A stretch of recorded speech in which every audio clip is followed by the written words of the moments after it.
कृष्णागर बड़ा होकर 17 वर्ष का हुआ। राजा ने उसके लिए कन्या खोजी। अंततः चित्रकूट के राजा भूजध्वज की पुत्री भुजावंती से उसका विवाह तय हुआ, परंतु नियति ने भयंकर मोड़ लिया। भुजावंती असल में राजा शशांगर की पत्नी बनी, क्योंकि भूजध्वज ने अपनी कन्या का विवाह शशांगर राजा से कर दिया और उसकी आयु केवल 13 वर्ष थी। एक दिन भुजावंती की नजर अपने सावत्र पुत्र कृष्णागर पर पड़ी। उसके सौंदर्य को देखकर वह कामासक्त हो गई। उसने दासी के माध्यम से कृष्णागर को बुलवाया और स्पष्ट कहा, मुझे भोग देकर मेरी काम वेदना शांत करो। कृष्णागर क्रोध में बोला, तुम मेरी सौतेली माता हो और इतना पाप सोच रही हो। स्त्रियों की जाति अमंगल और दुष्ट है, जो अनर्थ कर सकती है उसका कोई ठिकाना नहीं। यह कहकर वह उसे अपमानित कर लौट गया। भुजावंती को तब अपने किए का बोध हुआ। भयभीत होकर उसने दासी से कहा, अब मेरा पाप उजागर होगा, राजा मुझे मार डालेगा। इससे अच्छा है कि मैं स्वयं विष खाकर प्राण त्याग दूं, ताकि यह कलंक बाहर न आए। तब उसे पछतावा हुआ और वह आत्महत्या करने को तैयार हो गई। पर उसकी दासी ने समझाया, तुम्हें आत्महत्या करने की कोई आवश्यकता नहीं है। जैसा ईश्वर ने नियत किया है वैसा ही होगा। जो होना है उसे टाला नहीं जा सकता।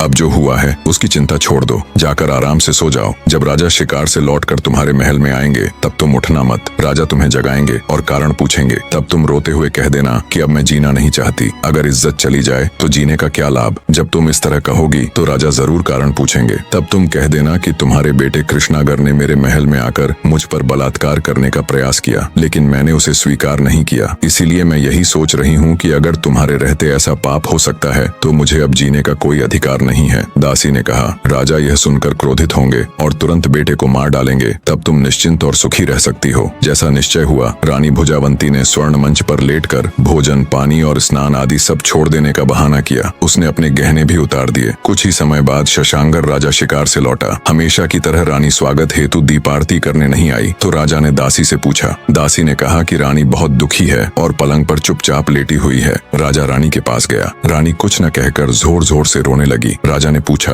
तुम मेरी प्रिय पत्नी हो, तुम्हें इतना दुख किसने दिया? जो भी अपराधी है, चाहे कोई भी क्यों न हो, मैं अभी उसका अंत कर दूंगा। तुम मेरी पटरानी हो, तुम्हें अपमानित करने की हिम्मत किसकी हुई? उसका नाम बताओ, मैं अभी उसे मार डालूंगा। राजा की यह बातें सुनकर रानी को संतोष हुआ। उसने झूठ बोलते हुए कहा, आपका बेटा बिगड़ गया है। आप शिकार पर गए थे, तब वह मेरे महल में आया और मेरा हाथ पकड़कर बलात्कार करने लगा। मैंने किसी तरह उसके हाथ से छूटकर भागकर दरवाजा बंद कर लिया। अगर मैं न भागती तो मेरी इज्जत लुट जाती। इसलिए अब मैं जीना नहीं चाहती। आपकी प्रतीक्षा में अब तक सहन करती रही, पर अब नहीं। यह सुनकर राजा का गुस्सा ज्वालामुखी की तरह फूट पड़ा। उसने तुरंत आदेश दिया कि कृष्णागर के हाथ पैर काटकर उसे मरने के लिए बाहर फेंक दिया जाए। सेवक उसे चौराहे पर ले गए, स्वर्णासन पर बिठाया और बांधकर उसके हाथ पैर काट दिए। यह समाचार नगर में फैल गया। लोग शोक से भर गए।